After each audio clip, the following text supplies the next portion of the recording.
ancha o'zimga kelishga ozroq vaqt ketdi. 3-4 oydan keyin yana men izlanishni boshladim.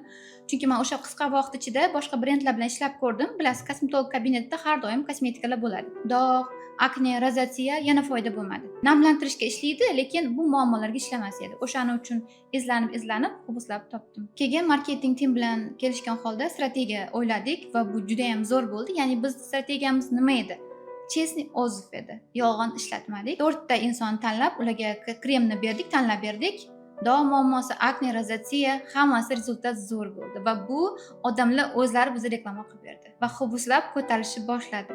Oradan 1,5 oy o'tmasdan menga yangi hamkorim aloqaga chiqib, "Zarina, nima qildingiz?" Hamma menga chiqyapti. Ishonasizmi, kuniga 3-4 ta odam chiqqan hamkorimga. Aytishi bo'yicha kamida 30-40 ta odam o'sha brendni olish uchun chiqqan 1,5 oyda. Lekin alhamdulillah yaxshi insonga uchraganman va uning uchun pul birinchi o'rinda emas.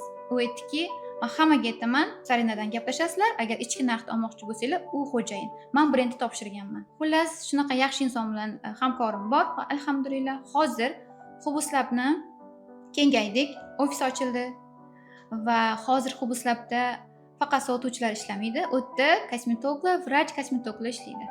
Sizga to'g'ri konsultatsiya beradi va natijaga olib chiqquncha olib boramiz. Ya'ni bizning farqimiz nimada? Bizda natija gapiradi. Ya'ni biz har bir pasiyent bilan ishlaymiz. Krem sotib olgandan keyin meni shaxsiy nomerim beriladi. Men har bir pasiyent bilan analiz orqali o'sha muammosiga uy sharoitida yechim beraman va 1 oy bo'ladimi, 6 oy bo'ladimi, 1 yil bo'ladimi, men o'zim ular bilan aloqada bo'lib turaman, qachonki o'zi kutgan natijaga yetguncha. Va shuning uchun ham hozir biz juda ham tez, alhamdulillah, o'syapmiz. 9 ta rasmiy dilerimiz bor va yaqinda Qozog'iston bilan ish boshladik.